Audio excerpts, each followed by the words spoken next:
सो 42 क्या कह रहा है कि M N R be the real vector space of all n cross n matrices with real entries. A है M N R, A belongs to M N R, A is an n cross N matrix with real entries, consider subspace W spanned by this.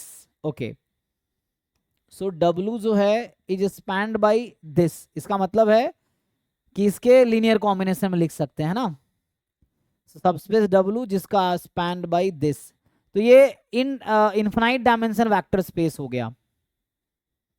तो sir answer at most n दिया हुआ है। नहीं, तो ये ए square a cube है ना, तो मुझे लग रहा है उसने छोड़ रखा होगा आगे के पॉइंट्स, क्योंकि वैसे तो I a square a cube और M N real vector space N cross N matrix क्या है एन।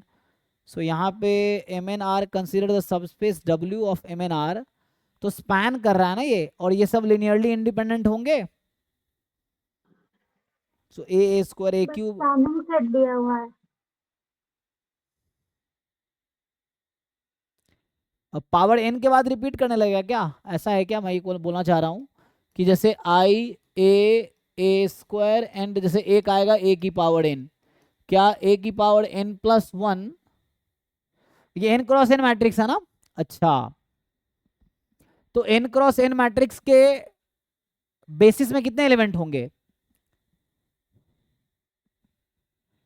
एन क्रॉस एन मतलब ये बोलना चाह रहा हूँ डायमेंशन इसका क्या है, किसका डायमेंशन?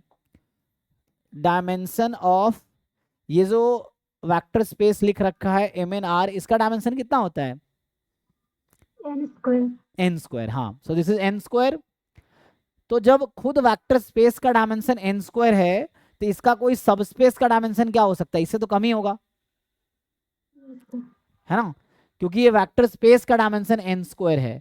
उसकी वजह ये है, ये मैं ढूंढ रहा था ना, जैसे ये आपके पास एन प्लस वन एलिमेंट आ गया, इससे पहले आएगा ए एन माइनस वन, सो ये आपके पास एन वैक्टर्स हैं। अब अगला जो होगा ना, this can be written as a linear combination of this, ये जो आएगा इसको आप इसके लीनियर कॉम्बिनेशन में लिख पाओगे, इसको आप इसके लीनियर कॉम्बिनेशन में लिख पाओगे। तो इसीलिए बोल रहा है कि एटमोस्ट कितने होंगे? At most n। आई थिंक इस वजह से ऐसा कहना चाह रहा है, बट हम चेक करते हैं। क्योंकि बेसिस में तो टोटल वैसे एलिमेंट है, आई थिंक यही वजह है, इसलिए ऐसा लिखा है, ठीक है ना, क्योंकि ये जो n है ना, तो यहाँ n स्क्वायर है, तो आई थिंक इस वजह से ऐसा लिखा है। आप कोई एग्जाम्पल ले सकते हो पर्टिकुलर केस में, है ना। अभी आप मान लीजिए कोई ए फिक्स कर लीजिए अभी के लिए और चेक करके देखिए।